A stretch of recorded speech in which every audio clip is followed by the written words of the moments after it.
Hola, bienvenidos a Poder Pensar. Hoy vamos a tener varios temas de actualidad. Vamos a recibir al vicepresidente de la República, Danilo Astori. Vamos a estar en minutos nada más con Ramón Méndez, el director nacional de energía, y el proyecto de la planta regasificadora, una de las inversiones más grandes en la historia de la inversión pública del Uruguay. Una planta que será flotante, que estará ubicada en la costa frente a Montevideo, al oeste concretamente de la ciudad. Vamos a tener otros temas y ya les voy presentando un informe que la televisión argentina ha emitido sobre el dólar colonia. Es un fenómeno que se está dando de llegada masiva de argentinos, sobre todo los fines de semana, para comprar dólares, para poder sacar dólares en realidad de los cajeros automáticos en Colonia. Esto ha cambiado un poco a la propia ciudad y al movimiento de quienes allí viven. Este informe de Canal 13 de Argentina que les estoy mostrando, donde pudieron hablar incluso con el presidente José Mujica, que a su vez planteó la disyuntiva del gobierno uruguayo, que es tener que comprar dólares para que no caiga la moneda norteamericana.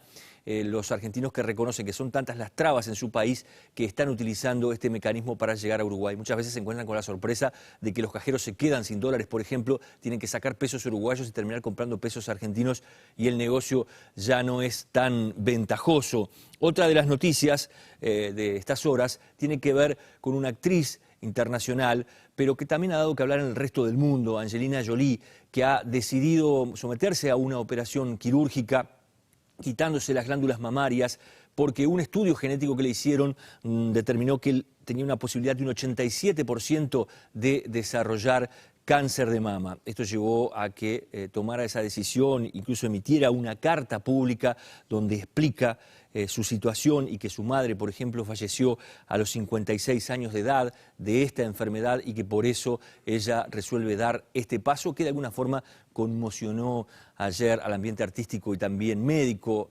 Aquí el expresidente Vázquez, oncólogo, dijo que en Uruguay también se hacen estos estudios y también se hacen este tipo de prácticas. Pero vamos a recibir, como les decíamos, a Ramón Méndez, que es el director nacional de energía, un anuncio que hizo el gobierno en la tarde de ayer, donde estuvo el propio presidente José Mujica. Gracias por acompañarnos. Un gusto estar aquí. ¿Qué es la regasificadora concretamente? Una planta que no es planta, en realidad parece ser un barco. Sí, en realidad es un barco que lo que permite es almacenar gas natural licuado y regasificarlo, es decir, volver a transformado del estado licuado al estado gaseoso. ¿Y por qué se licúa el gas natural? Por dos razones. Porque tradicionalmente el gas natural se utilizó cerca de donde se produce, es decir, se encuentra bajo tierra, se extrae con un pozo y se envía por gasoductos a los lugares de consumo. Pero cuando uno quiere trasladar gas natural a mayores distancias, la tecnología más en boga hoy en día es licuarlo. Al licuarlo ocupa 600 veces menos volumen que cuando está gaseoso. Licuado se coloca dentro de un barco y en barco se envía a cualquier lugar del mundo. Entonces, la técnica de licuar el gas lo que sirve es para exportar gas de cualquier región del mundo a cualquier otra región del mundo. Lo que haríamos con esta planta regasificadora es tener capacidad para almacenar grandes cantidades de gas natural licuado e ir regasificándolo a medida que el país lo va precisando, inyectándolo en las redes de gasoductos que hoy tiene nuestro país. ¿Por qué tiene que ser flotante o por qué una especie de barco tiene que ser el lugar donde esté esta planta? Es más rápido y es más barato. Es decir, un barco que va a estar a unos 2 kilómetros de la costa más o menos, se construye más rápido que una planta en tierra, está lejos de cualquier centro poblado, lo que también aporta soluciones de tranquilidad para la población y de seguridad, etcétera, y tiene menores costos que si se hiciera una planta en tierra, tanques de almacenamiento de gas natural licuado en tierra y todo eso, tiene mayores costos. ¿Cómo es la operativa? Viene un barco, trae gas licuado, lo descargan a esta planta, a su vez este barco que tiene su planta encima, ¿está conectado con la ciudad? ¿Cómo es? Exactamente, es decir, lo que está presente, lo que va a estar en permanencia a partir de marzo, abril del 2015, es un barco muy grande, de 300 metros de largo, 3 veces el tamaño de una cancha de fútbol, de una gran altura, del tamaño de los grandes cruceros que llegan, pero que lo que tiene adentro son grandes termos, porque el gas licuado es un gas que permanece a 160 grados bajo cero, no es gas comprimido, esto no explota, no tiene riesgo de ese tipo,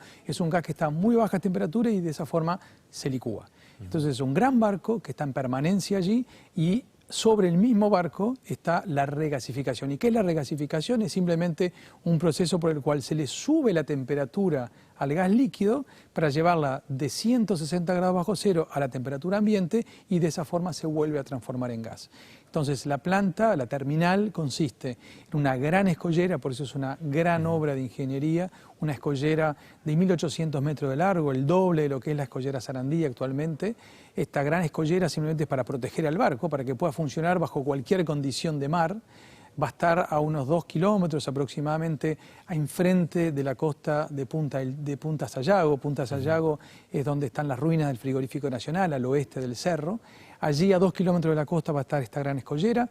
A la protección, al abrigo de la escollera, un muelle de unos 400 metros de largo y permanentemente anclado, acostado a este muelle va a estar este gran barco. Una vez cada tanto llega del país que nos venda el gas licuado, llega un barco que permanece durante horas amarrado a este muelle, le descarga todo su contenido a nuestro barco y se vuelve a ir. Y permanece almacenado hasta que el país lo vaya precisando. Puede mantenerse meses eventualmente el gas en estado licuado y a medida que el país lo vaya precisando se va regasificando y a través de un gasoducto primero submarino y luego terrestre se conecta con la red de gasoductos existentes.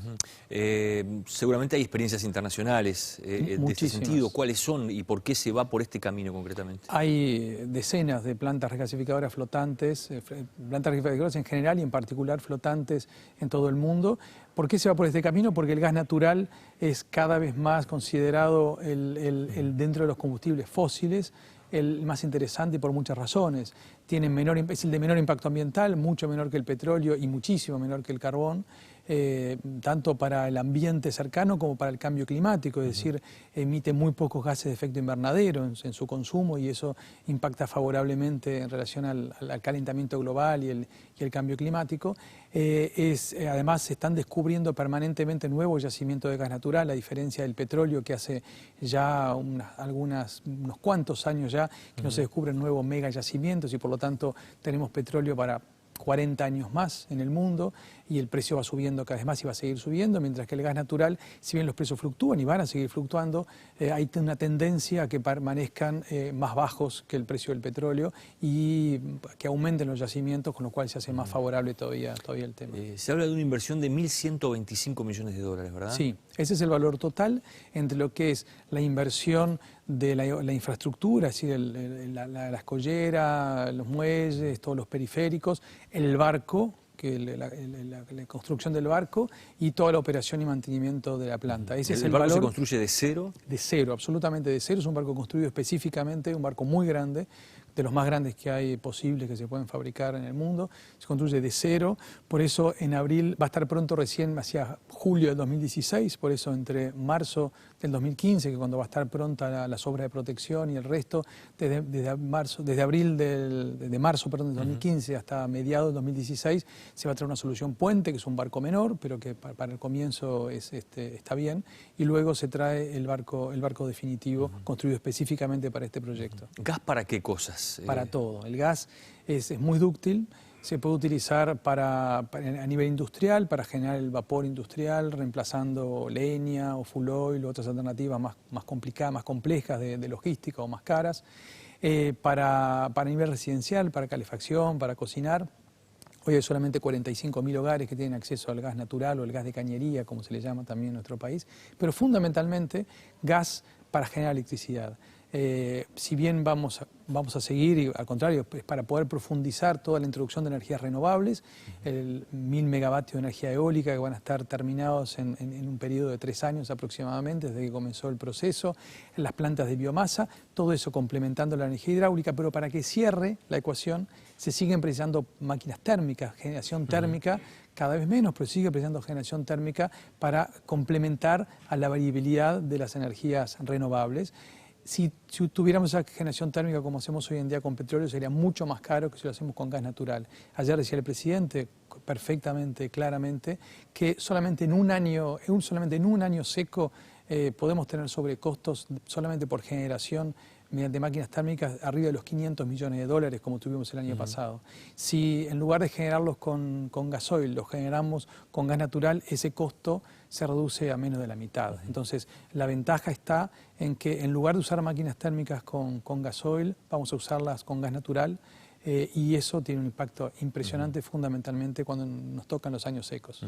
Méndez, ha habido algunos cuestionamientos, algunos han partido de las tiendas políticas de enfrente, digamos, desde la oposición, incluso algún pronunciamiento del Sindicato de Trabajadores del Gas, del propio Puig, que hoy es diputado del Frente Amplio, pero fue dirigente sindical durante muchos años en la compañía del gas. Del lado de la oposición se dice que el gobierno no consultó a la oposición en una obra que va a llevar más de este, o sea, mucho más allá de este periodo de gobierno y otros periodos de gobierno. Sí, son bien diferentes lo que ha surgido en los últimos días. En primer lugar, en relación a la oposición, bueno, es oposición. Estamos llegando a un año electoral y esta obra, que sin ninguna duda, y creo que no hay dos opiniones diferentes, es una obra de las más importantes de los últimos años de nuestro país, en particular de este periodo de gobierno.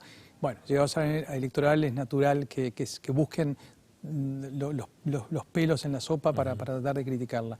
Quiero garantizar a la población de que la oposición, que esto está dentro del acuerdo multipartidario firmado en el año 2010, está acordado.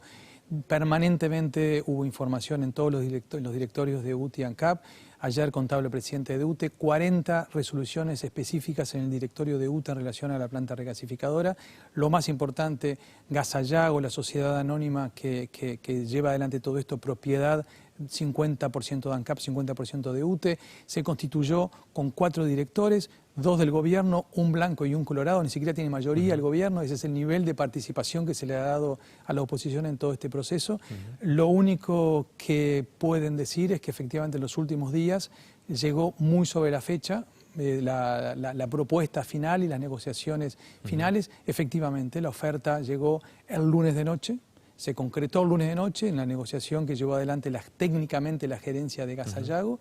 Tampoco en el gobierno conocíamos todos los detalles de la negociación. Así se resolvió por unanimidad en los directorios de que ese iba a ser el proceso totalmente profesional de negociación. Esa negociación culminó el lunes de noche, cuando se llegó la oferta.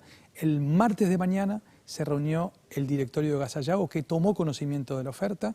El martes al mediodía se informó al director de la oposición antiguo de UTE, y recién a las 2 de la tarde es que el presidente hace pública, una vez que había sido comunicado todo esto a toda la oposición. Naturalmente lo que no se puede, como pretende el diputado Delgado, es haber informado antes al Parlamento. El gobierno tiene que gobernar, tiene que tomar decisiones. Una vez que se tomó la definición política de ir por la regasificadora, no puede someter al Parlamento la discusión de los detalles técnicos y la discusión técnica de un proyecto. Naturalmente se irá a informar al Parlamento todo lo que se hizo, pero no podemos, a una empresa que va a invertir más de $1.000 millones en el país, no le podemos decir, bueno, ahora que llegamos al acuerdo, espera un momentito porque tenemos que pasarnos 6 meses discutiéndolo en el Parlamento a ver si está bien o está mal. No es esa la forma de gobernar. En el caso del Sindicato del Gas y del diputado Puig dicen que Gas de France ha tenido una muy mala experiencia aquí en Uruguay, o en este caso el sindicato tuvo en su momento muy mala experiencia. Compartimos absolutamente la preocupación. Gas de France no existe más. La empresa que actuó en Uruguay en el año 2008 fue comprada por Suez, que es una empresa más importante que Gas de France. Hoy en día ni siquiera es Gas de France, es GDF Suez, ese fue el nombre que le dieron a la empresa fusionada. Hoy en día tiene nuevo capital accionario, nuevos dueños, nuevas autoridades, nuevos gerentes. Es una empresa completamente diferente. Es como si de alguna forma se dijera, bueno, una vez vino un francés y alquiló mi casa, no le vuelvas a alquilar una casa a un francés porque son malos, digamos. O sea, efectivamente compartimos la preocupación, absolutamente, pero estamos tranquilos de que esta es otra empresa, es otra situación. Y además también es otro Estado. En la década del 90, no cuestiono esto, simplemente es un hecho de la realidad, no había una presencia del Estado con la fuerza que tiene hoy en día. La Dirección de Energía, por ejemplo, prácticamente era inexistente. Hoy en día nosotros seguimos absolutamente de cerca y controlamos, y lo que se está haciendo simplemente es hacer una obra civil, no es un tema que no es como era la administración de una empresa, como era en aquel momento la administración de lo que hoy en día se llama Montevideo Gas, y que ahí sí, el rol de la empresa era muy importante. Gracias por habernos acompañado. Es un placer. Nosotros nos vamos a una pausa, después vamos a dialogar con el vicepresidente de la República.